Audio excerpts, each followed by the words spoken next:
സർക്കാർ ആശുപത്രിയിലാണ് എന്നുള്ളത് ഇതിൻ്റെ സീറ്റിൻ്റെ എണ്ണം കണ്ടപ്പോഴേ എല്ലാവരും പറഞ്ഞതാണ്. പക്ഷെ ധനകാര്യമന്ത്രിയുടെ പ്രതികരണവും ബജറ്റും കൂടെ വന്നതോടുകൂടി ഇത് ആശുപത്രിയിലല്ല വെന്റിലേറ്ററിലാണ് എന്നുള്ളത് അവർക്ക് മനസ്സിലായ മട്ടിലാണ് അവർ പെരുമാറുന്നത്.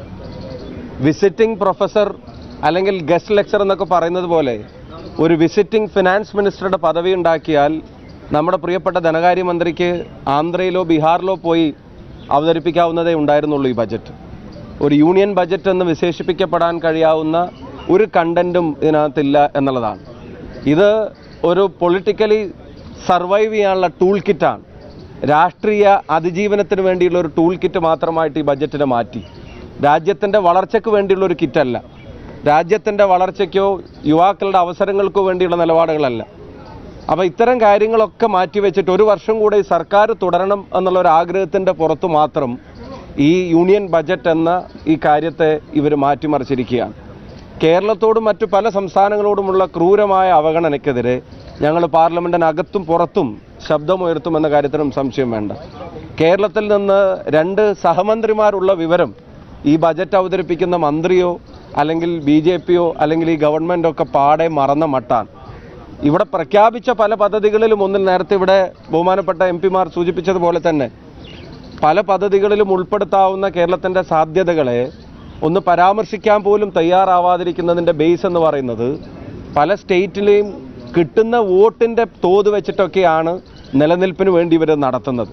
യഥാർത്ഥത്തിൽ സംസ്ഥാനങ്ങളിൽ നിന്ന് കിട്ടുന്ന നികുതിയുടെ തോത് അനുസരിച്ചിട്ടുള്ള ഡിസ്ട്രിബ്യൂഷൻ നടത്തേണ്ടതിന് പകരം അവർക്ക് ഗവൺമെൻറ്റിൻ്റെ നിലനിൽപ്പിന് വേണ്ടി കിട്ടുന്ന സീറ്റിൻ്റെയും വോട്ടിൻ്റെയും തോത് വെച്ചിട്ട് യൂണിയൻ ബജറ്റിനെ ഒരു പൊളിറ്റിക്കൽ ടൂളായി, ഒരു പൊളിറ്റിക്കൽ സർവൈവൽ ടൂളാക്കി മാറ്റിയിരിക്കുകയാണ്.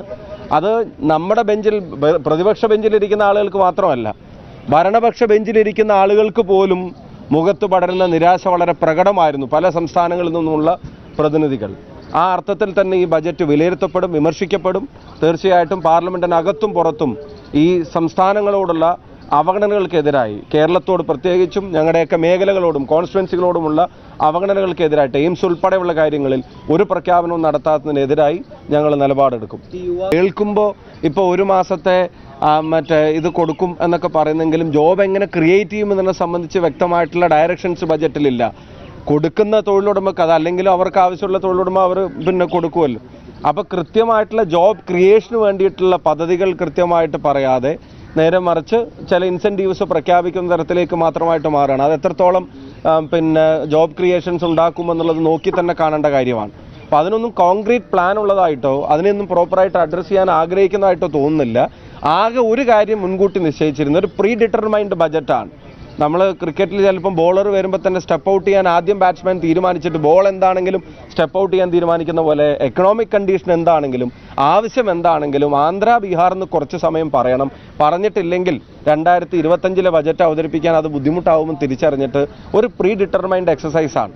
അതല്ലാതെ യൂണിയൻ ബജറ്റ് എന്ന് ഒരു തരത്തിലും വിശേഷിപ്പിക്കാൻ കഴിയില്ല. i2i News, an eye for truth. i2i News subscribe ചെയ്തിട്ടില്ലാത്തവർ ഇപ്പോൾ തന്നെ സബ്സ്ക്രൈബ് ചെയ്യുക. നോട്ടിഫിക്കേഷൻ ലഭിക്കുവാൻ ബെൽ ബട്ടണും അമർത്തുക.